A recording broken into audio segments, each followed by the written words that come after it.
Hello and good morning. Today is April 22nd, 2022, and I am here with the AUK 1, my homemade rocket. So, you'll probably notice that there's a long string attached. Sorry, Mom, for using your ribbon, but I didn't have anything else. So today we are going to be conducting a balancing test. So you'll notice that the string is not perfectly centered in the middle of the rocket body. It should be right about where the letter U is, and that is incorrect. See, so right here I have a D12 motor, and then up here, packed in the nose cone, I have the rocket wadding, which is just paper towel soaked in baking soda, and then I have the nose cone, and that all adds weight. The motor adds weight, so we have to balance it before flight, or else when it goes off the guide, it will be extremely unstable and go in a direction that is not up. Okay, so if we come over here to Cape Betancourt, which is right in the backyard, you'll see that I have a little demo set up. It's not perfectly straight, and I'm not intending it to because this is just a demonstration. So here we have our metal guide that I got at a hobby shop, and then I've taken one of these bricks, and I actually put the pole right through that little hole in the middle, which works out great. But on launch day, I'll make sure that it's, straight. So this is what I mean by the rocket being balanced. When it goes off of this metal guide, it needs to go straight up into the air and not straight up and then just go sideways.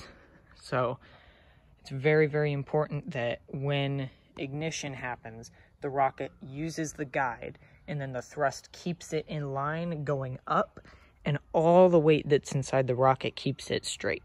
And right here, NASA released an image from the Glenn Research Space Center. CG is center of gravity, CP is center of pressure. In order for the rocket to be stable in flight direction, the center of gravity has to be above the center of pressure. If this doesn't happen, the rocket will be unstable. And here's another really simple image. The center of gravity goes from the reference line, which represents drag behind the rocket, all the way to where the center of gravity is on that specific rocket. My rocket isn't made out of metal, so the dimensions are a little bit different, but it's the same thing overall. Take this image for example. It shows a hammer being balanced by a ruler with nothing more than a rubber band and on the end of a piece of wood. How is this possible? Well, the center of gravity on the ruler is way different from the hammer, but when the center of gravity from both are found, this is the end result, making it look really cool. NASA and SpaceX have shown time and time again that a stable rocket is a happy rocket. If the force of thrust and the force of gravity are equal to each other, it cancels out the force of drag, which causes a force downward on the rocket. But if the force of gravity and force of thrust are equal, the rocket soars stably. And so, without further ado, to make sure that it's straight and stable, I will now demonstrate a stabilized rocket test. So I will hold the end of the string, I'll stand right there in the center of the yard, and I'll start swinging the rocket in a perfect circle around me. If the rocket is unstable, it will be all wonky and it'll be like when you throw a football incorrectly.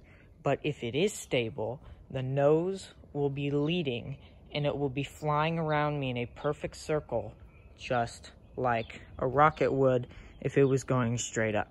So here we will conduct the test.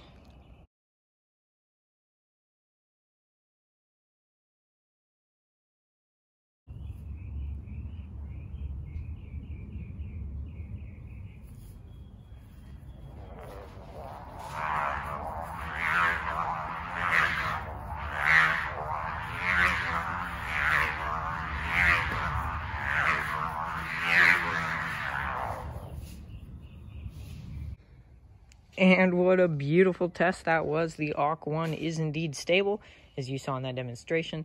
The buzzing sound that you heard was just the ribbon. It's not perfectly circular, it's a rectangle shape.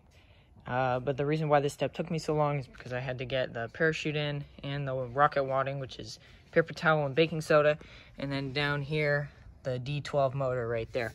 So yes, I am making my own fuel, but I haven't perfected it yet, so we're just gonna go ahead and launch it with the pre-made motor. We already have an ignition system and everything. Launch day is looking like April 23rd, which is tomorrow. So hopefully if I can get the word out, because the last thing to do is let it fly.